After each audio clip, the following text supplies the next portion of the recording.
Hey guys, happy Wednesday. We have our pressing and snatching day, right? So we've been alternating strict press and bench press. So remember, for your bench press, we start off with some decent volume going into heavier weight, but always the same good setup. We want to get a full body movement here. So bring the feet back under the knees, drive down through the heels so you feel your whole hamstrings, low back, glutes engaged. When you come out of the rack, you want to have a big chest and shoulders are pulled back against the bench, all right? So this is gonna be our strongest position going down and up. So coming out of the rack, you're setting yourself up first, right? Feeling this nice arch, pressure through your feet, find your grip, come out of the rack, big chest, shoulders back, touch the chest and get a good lockout, okay?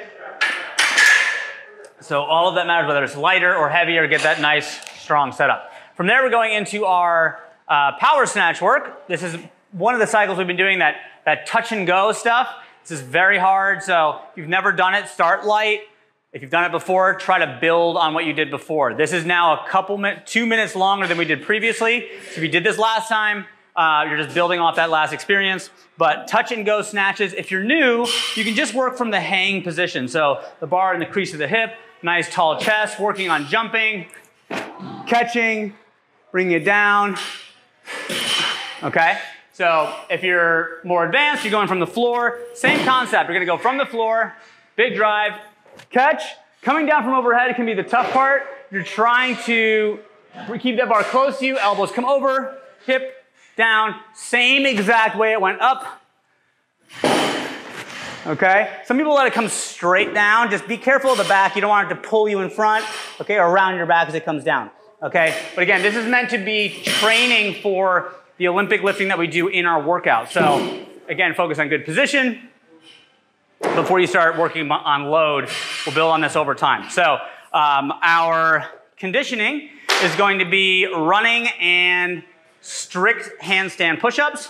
So strict handstand push-ups are one of the more challenging things that we do. Lots of variations for this.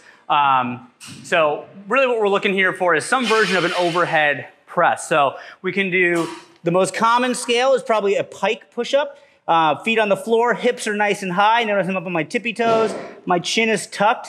I touch my head and then push back forward. What we don't want to see is it like this, where the head goes between the hands and the elbows flare out. You should see the shoulder shift forward at the bottom and then push back, okay? So that's one variation that we can build all the way up into feet on a bench or a box, right?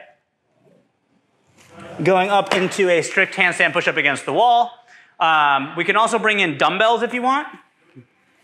So you got a common scale would be seated dumbbell press or a Z press, okay? If you want to make this more dynamic, using a little heavier weight, or for those that want to work on their kipping handstand push-ups, you can do push press, okay? So instead of strict, getting a little bit of legs, and you can do the same thing against the wall for a kipping handstand push-up, but we're gonna be partnering these two. This is gonna be managing failure with the upper body, working in some cardio with the run. So that'll be our conditioning. We do have a little finisher after this, and that's it for today, guys. See you tomorrow.